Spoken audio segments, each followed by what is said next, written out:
நம் அறிவை வளர்க்கும் தமிழ் மொழி வளர்க, அறத்தை வளர்க்கும் செம்மொழி வாழ்க, நம் உறவை வளர்க்கும் செந்தமிழ் வளர்க, நம் உறவை வளர்க்கும் செந்தமிழ் வளர்க. அன்னை தாய் தமிழை வணங்கியும் வாழ்த்தியும் இங்கே வருகை தந்திருக்கக்கூடிய அனைத்து சான்றோர் பெருமக்களை வாழ்த்தியும் வணங்கி வரவேற்கிறோம். தமிழ் வளர்ச்சித்துறையினுடைய இந்த ஆட்சி மொழி சட்ட வார இந்த நிகழ்ச்சியில் கலந்து கொண்டிருக்கக்கூடிய அனைவரையும் வாழ்த்து வழங்குகிறேன். அதாவது இப்போ நான் பார்த்தீங்கன்னா யூடியூப் சேனல் வச்சு நடத்துகிறேன். அதில் பார்த்தீங்கன்னா தலைப்பே தமிழ் நீதின்னு தான் கொடுத்துருக்குறோம். தமிழ் நீதின்னு கொடுத்து என்னுடைய கவிதைகள், அதாவது அதில் தினம் ஒரு திருக்குறள், தினமும் என்னுடைய கவிதைகள் இருக்கக்கூடிய வாழ்வியல் தத்துவங்கள் தான். அந்த தத்துவங்கள் தினமும் சொல்லிட்டு இருக்கிறோம். அது குறைஞ்சது ஒரு எல்லா சேனல்லையும் போடும்போது ஒரு 10,000 பேர் பார்க்குறாங்க. வீட்டில் இருந்து வாக்கிலே நான் வேலைக்கு போறேன், ஒரு பணியாளர், பணி தொழிலில் ஒரு பணியாளராக இருந்து கொண்டு என்னால் என்ன செய்ய முடியும், இந்த தமிழ் வளர்ச்சிக்கு என்னால் என்ன செய்ய முடியும் அப்படின்னு ஒரு சிந்திச்சு, சரி இதை நாமளே முன்னெடுத்து செய்யலாம், யாரையும் எதிர்பார்க்க வேண்டாம், நம்ம யாரையும் தேடி போக வேண்டாம். இன்னைக்கு ஏன்னா கைபேசி இருக்குது, அது மூலியமா நம்மளுடைய கவிதைகளை, நம்மளுடைய நல்ல ஒரு தத்துவங்களை, வாழ்க்கை நெறிகளை, இப்ப திருக்குறள் இருக்கு, திருக்குறள் தினம் ஒரு திருக்குறள் சொல்லிட்டு இருக்கிறோம். இன்னைக்கு பாத்தீங்கன்னா 290 குறளுக்கு மேல போயிட்டோம். தொடர்ந்து ஒரு வருஷமா சொல்லிட்டு இருக்கிறோம். அது எல்லா குறளையும் சொல்லணும் அப்படிங்கிற ஒரு ஆர்வத்தோட சொல்லிட்டு இருக்கிறோம். அது போல நம்ம எழுதிய அந்த நூலை கூட பாத்தீங்கன்னா தமிழ் நீதி பகுதி 1 தமிழில் தத்துவ கவிதைகள் அப்படின்னு சொல்லிட்டு இப்போ ஒரு நூல் வெளியீடு செஞ்சிருக்கிறோம். ஏன்னா முழுக்க முழுக்க அந்த தமிழ் அப்படிங்கிற அந்த உணர்வு வார்த்தையை நம்ம மக்கள்கிட்ட கொண்டுட்டு போகணும். ஏன்னா நம்ம பார்க்கணும், இந்த மொழி என்ன பெரிய சாதாரணமான ஒரு மொழி போல தெரியும்.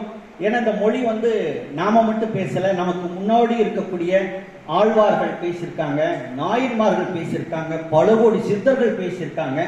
ஏன்னா உலகத்துல எங்காவது ஒரு இடத்துல பாத்தீங்கன்னா ஒரு மகான்கள் தான் தோன்றியிருப்பாங்க. ஆனா இந்த மண்ணுல தான் அதிகப்படியான, தமிழ்நாட்டுல தான் அதிகப்படியான மகான்கள் தோன்றியிருக்கிறாங்க. அத்தனை பேர்த்துக்கு இந்த தமிழ் தாய் தத்துவங்களை கொடுத்திருக்குது, மருத்துவ வார்த்தைகளை கொடுத்திருக்குது, வாழ்க்கை நெறி தத்துவங்களை கொடுத்திருக்குது. நம்ம சாதாரணமா இல்ல, நம்ம எழுதணும் அப்படின்னு மனசுக்குள்ள நினைச்சாவே எண்ணற்ற வார்த்தைகள் நமக்குள்ள இயல்பா வருது. அதனாலதான் இப்ப நம்ம இது மாதிரி எழுத முடியுது. இதுல காதல் பாடலாம் மற்ற இதெல்லாம் எதுவும் கிடையாது, பூரா வாழ்க்கை நெறி. தமிழை பத்தி மட்டும் நம்ம சொல்றோம். ஒரு காக்காவை கவனிச்சு பார்த்தா காக்கா கூட தமிழ் தான் பேசுது. அப்போ நம்ம மொழி எந்த அளவுக்கு நம்ம முன்னோர்கள் கண்டுபிடிச்சிருக்காங்க. அதனுடைய வடிவங்கள் பாத்தீங்கன்னா கா அப்படின்னு பாத்தீங்கன்னா, அது பாத்தீங்கன்னா அந்த வடிவம் பாத்தீங்கன்னா எல்லா உயிரினங்களுடைய ஒலி ஓசையா தான் இருக்கும்.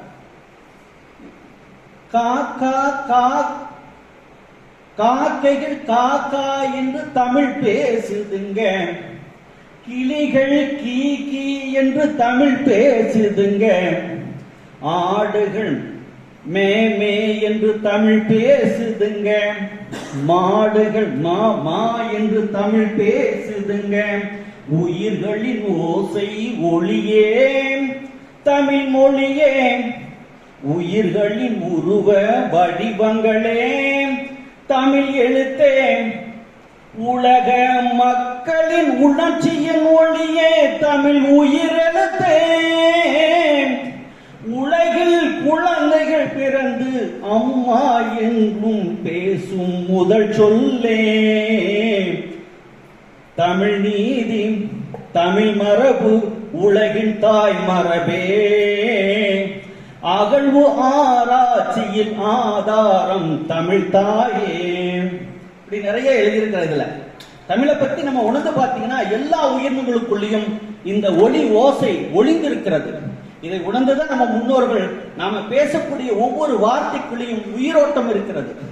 நம்ம அது உயிரோட்டமாக நம்ம எடுத்துக்கொண்டு நம்ம பேசி பழகி கொண்டு மற்றவங்களோடு பகிர்ந்து பேசும்போது இது மிகப்பெரிய அற்புதமான சொல். நான் சொல்லுவேன், நீ கடவுள்கிட்ட போய் வேற மொழியில பேசாத, உன்னுடைய தாய்மொழியில பேசுன்னு தான் நான் கேட்கிறேன்.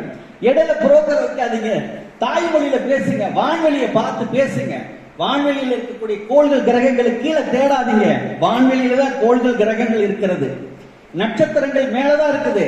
எல்லாம் வான்வெளியை பார்த்துதான் நம்மளுடைய முன்னோர்கள் பேசினார்கள், உயிரினுடைய ஓசை ஒளியை கேட்டார்கள், நம்மளுடைய வாழ்க்கை நெறிமுறைகளை மிக தத்துவமாக நமக்கு வடிவமைத்து கொடுத்திருக்கிறார்கள்.